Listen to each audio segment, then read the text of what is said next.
Hello, everyone. Good morning, good afternoon, and good evening again.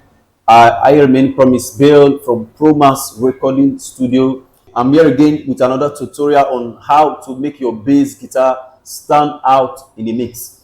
This is basically how to regulate your bass. Of course, I am always here to educate you on how to do certain things on Cubase. And this tutorial is about how to make your bass stand out in a mix in a gospel song of this nation. So if you are looking for gospel production, real gospel production in a gospel feed, don't search too far. Go to my channel. You will see everything you need on gospel production. So this morning I will play the song for you. If you have not subscribed yet, please hit the subscribe button and put on the notification bell so that every time a video is released, it will just pop up on your menu and you can see it. It may be helpful to you on your production journey. You can never tell. I have a project here, is by Minister Progress, a very powerful song. So I'll play it and skip it to a part so that you can feel the drums and the kick. There are other elements that contribute, but let's start with this first. So let's go.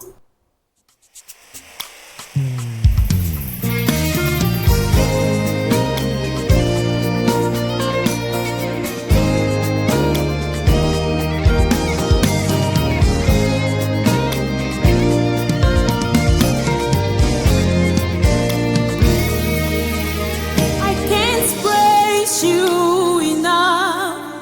I can't praise you enough.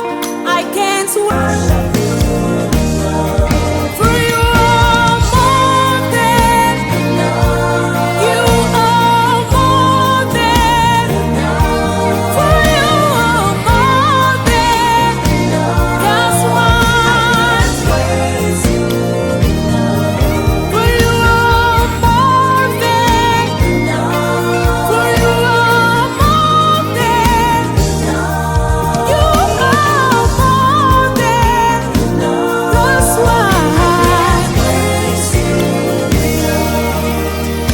You are more than gold. All right, let me stop there. Now, there are certain elements, like I said, that contribute to having a good mix. And this is not a comprehensive mix. There are some things there and there that I still need to balance in this mix. So don't judge me yet. Let me go straight to the bass. I have two bass here. So I played the first bass. After playing it, I duplicated into another track. That's one. Number two, I love to put my bass sometimes on a stereo track. Sometimes I leave it on a mono track. If I put it on a stereo track, that means I want to add some stereo images that will create a space for the bass in the mix. No matter the power of the other instrument, it cannot swallow the bass. So that is for that. So I have my first bass here. It's called the low bass and the high bass. Let's check the high bass first. So I will solo the high bass and let's play it.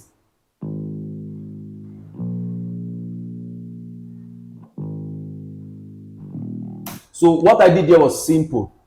Number one, I did a bit of low cut on this part to eliminate any noise that is coming into the bass guitar from the chord or probably from the bass. So number two, you can see the high cut on this point, on the 50 area. So there's a low cut on the 5K area. Then you can see this part is a bit amplified. This is between the 153 Hz. This part in your bass guitar is the part that the bass needs to boost. Not even this 20 to 50 area. The 20 to 50 area gives the bass that depth. This part is the low mid. This is where the bass needs. Here I have my compressor. I just did a light compression on this part. So next is my Pro EQ3. It's from FabFilter, a family plugin. Now you can see a high cut, a drastic high cut on this point. Therefore, giving the bass that space, that high and low mid space to work. So next is my low bass. So what I did here was the same. I always do a low cut on this part. The bass will still be very bright. Now, first thing I have here is still my compressor. What I did here, I just came to the preset and pick the pinky bass, and it does everything for me. The only thing I need to adjust is my in and output. Compressor has no threshold like other compressors. What separates this compressor is the ability to regulate your input and output. So the amount of in you put will determine the amount of compression that particular instrument gets. Next here is my Pro EQ. As you can see the reverse is the case. What I did on the high bass is directly different from what I did on this low bass. So you can see this entire section is cut out.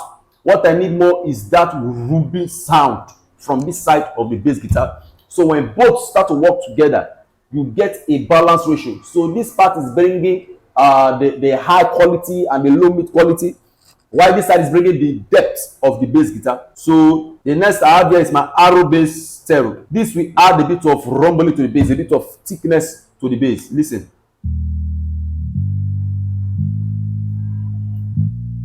So you can see, and it's from waves, easy to use. All you need to do is adjust this knob. The more you adjust it, the thicker the bass becomes. But be careful not to over regulate it, because you still have mastering to do. The last thing I have here is my BS stereo maker. I always use it sometimes. Here's the reason why I have to put it on the stereo track. Able to regulate this stereo expander a bit. So if I put this off, listen to it. You can see that the bass is on the floor.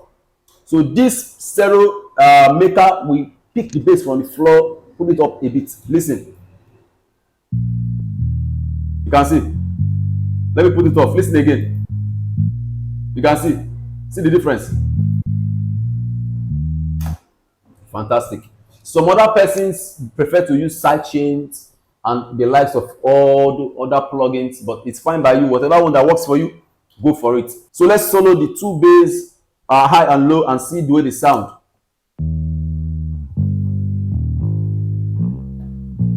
You can see how powerful the bass is sounding. Now let me put off the high bass. Listen. You can see. Let me put on the high bass.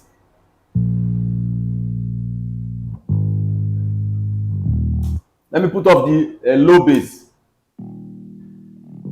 So with these two working together, you have a great bass in the mix. Now let's go over to the drums.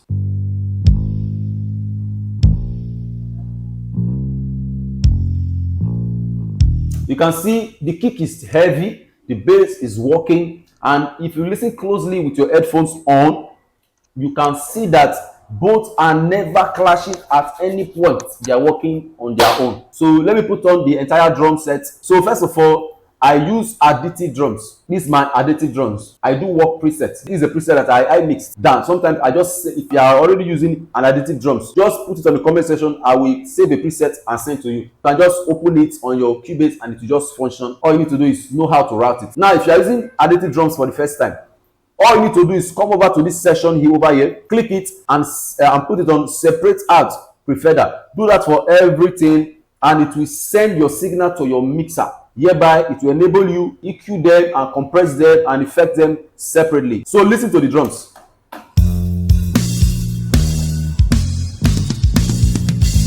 Very nice.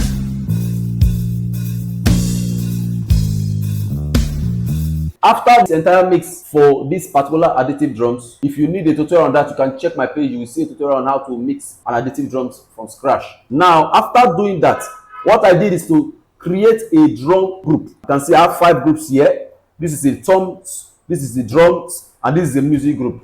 It is simple. All the toms, I wrap them into this tom group. As you can see, so this is my kick. This is the toms. You can see it is routed to the tom group. 4 toms. That's not all. Then I will wrap all my drums, the kick, the snare, the hi-hat, the OH, which is the overhead, the room, and all the rest into my drum group. I didn't stop there. This is my drum group. Now this is my toms. So I will effect everything once. Then pan my toms. You have the audience view and you have the stage view. Now, if you come over here, you can see that after routing my toms into my tom group, I have to route the tom into the drum group, which is this. Now, after doing that, I have to now route my drum into my music group. So this guy is what is controlling the entire thing.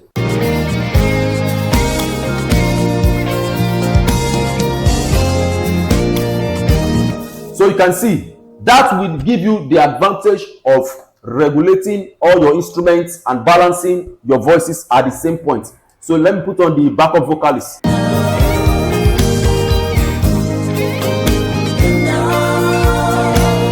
I think both are sounding great and they are doing very, very well. So the last thing I will show you here is to create space for the bass to breathe. My time is up. Now, how do you create space? As you can see, this is my pad. Pad is a very powerful instrument, so therefore you have to be very careful when you are working your pad. You see this pad that is cut out is for the bass to breathe. So cutting some excess low from your instruments will actually help you to eliminate everything that will be a competition to your bass guitar. You can see this is my piano, the same thing. So every instrument is distinctive and you can pick them individually. This is my guitar. This guitar is also a powerful instrument, and sometimes if it's not properly worked on, it can be very heavy.